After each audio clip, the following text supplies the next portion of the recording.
महापालिकेच्या निवडणुका सुरू झालेल्या आहेत आणि अनेक पक्षांमध्ये आपल्याला घडामोडी देखील घडताना पाहायला मिळत आहेत. नाशिकमध्ये देखील काँग्रेसला मोठा धक्का बसला आहे.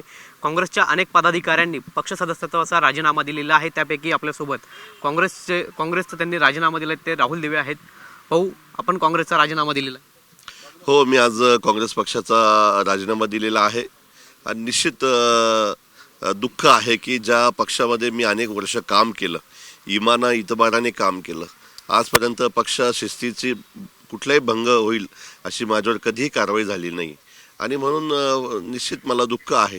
परंतु परिवर्तन करावं लागत आहे, काही निर्णय घ्यावा लागत आहे, काही विकासाच्या मुद्द्यावर निर्णय घ्यावा लागत आहे, काही पक्षामध्ये अंतर्गत वादामुळे आम्हाला निर्णय घ्यावा लागत आहे. नेमकं काय अंतर्गत वाद आहेत?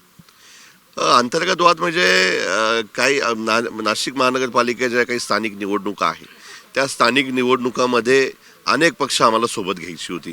वंचित बहुजन आघाडी असेल, मनसे असेल, अनेक पक्ष जे छोटी पक्ष आहेत, राज्यस्तरीयवरचे पक्ष आहे आणि त्या ठिकाणी पक्षाने आम्हाला सांगितलं होतं का आम्ही तुम्हाला स्वातंत्र्य देऊ.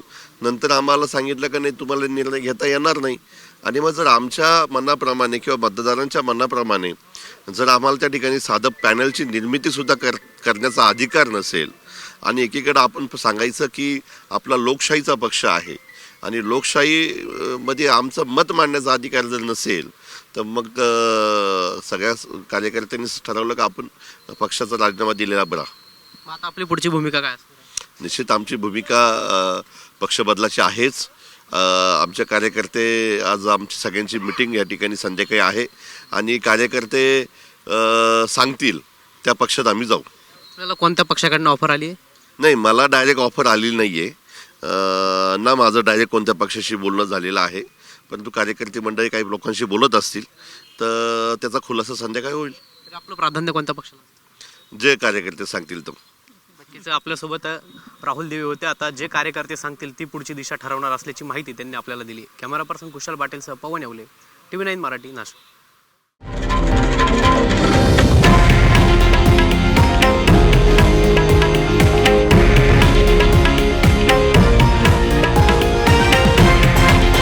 हे आहे देशातील नंबर 1 न्यूज नेटवर्क आणि आपण पाहत आहात TV9 मराठी, एकमेव.